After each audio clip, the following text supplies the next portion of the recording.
Do you have any words of advice for emerging scholars who would like to translate their Um, research into more creative endeavors? Keep it simple without dumbing it down. Yeah, yeah. I mean that. Ooh, Think okay. about, All right. like what's the elevator pitch version of it? It's like what's your one sentence? It's like what's this story about? And to be able to say, what is this story about quickly as a hook. It's like I think that's important. I think learning how not to get lost in the weeds is really important. Kind of like if you were to say, what was your film Screaming Queens about? It's like, well, okay, it was about trans. Okay. Before I could even tell you what it's about, this is the historian's curse. It's like before I can tell you what happened in 1966, we need to go back to 1848, and let me tell you how it was. It's just kind of like, it's like that might be a really interesting story, and maybe you'll like tell it as part of a backstory. But it's like if you want what you know as a scholar to find a broad audience, it's like say what it means and say why it's important right up front. That's more like the journalistic style rather than like the historical monograph Okay. style. Like you think about writing a newspaper article, like it tells you what happens right at the beginning. It's not like a play where it's kind of like you have to see the whole thing to know how it resolves, right? It's like, so I would say if you're trying to make your scholarship have a public impact, let people know right up front what the significant thing is. And then, you can drill down into the details. I would also say there should be an emotional hook of some kind. Like, why does it matter? Why do people care? Why should, why, why should anybody, yeah, why should anybody care? Um, And then the other thing, like I said, simplify it without dumbing it down. It's like to do a lot of public facing work, you kind of have to act like you're talking to like middle school or high school students. And I don't say that in a condescending way to middle school and high school students. It's like, it's like young teens, it's like they know what's going on, right? Like they've got a take on the world.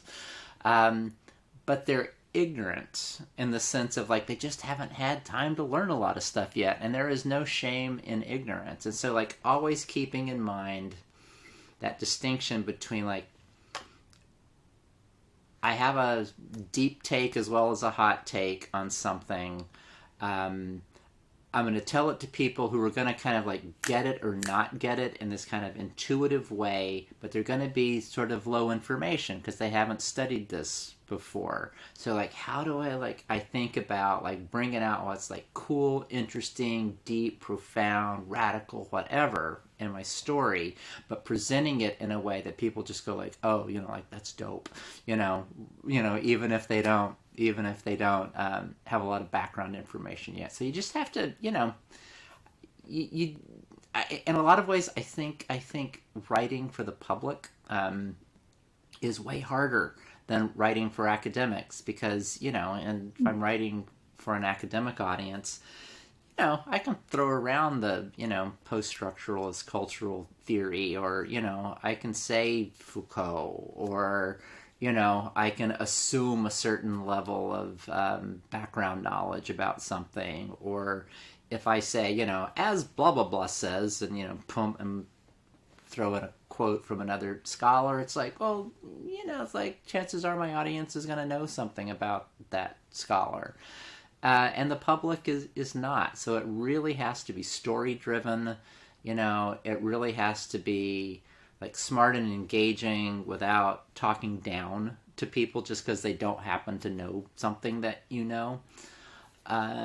and yeah, you got to think about, I think, the arc of the story and what the payoff is. And but I think it gives you a different way to relate. It's like when you're doing more academic writing, people are, I think, they're what they ask is like, is this correct or is it not correct? You know, is this useful or is it not useful? Does this advance a certain argument or does it not? Does it perform an important critique or does it not? You know, and that can be exciting intellectually, but that's usually not the kind of thing that conveys a sense of excitement to a general audience. It's like they want to know, like, what happened to a certain person, or like, why is this important, or like, how cool is that, like that, something happened that you didn't even know about. I'll just go ahead and plug a project I've been involved in. It by the time anybody sees this, it will be on HBO. But I had a chance to be a consulting producer with like actually some creative and intellectual input as well as some screen time on a new HBO documentary called The Lady and the Dale, Dale, which premieres January 31st, 2021. And it's about this woman who was promoting the development of a high miles per gallon car called the Dale in 1974.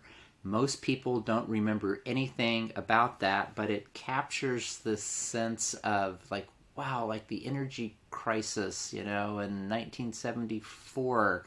That was a big deal. And of course, there's a trans angle, or I wouldn't have been involved in it. And, the idea that there's this story and this person who has a trans history. It's like people today tend not to think about there being a trans history or a lot of visibility to a trans person in earlier historical periods. So it's like it's got that hook, it's got kind of like a true crime hook, it's got, a history hook. And so it's like, to me, it's like that's like a great example of how you can actually do historical education through very popular forms of mass media storytelling.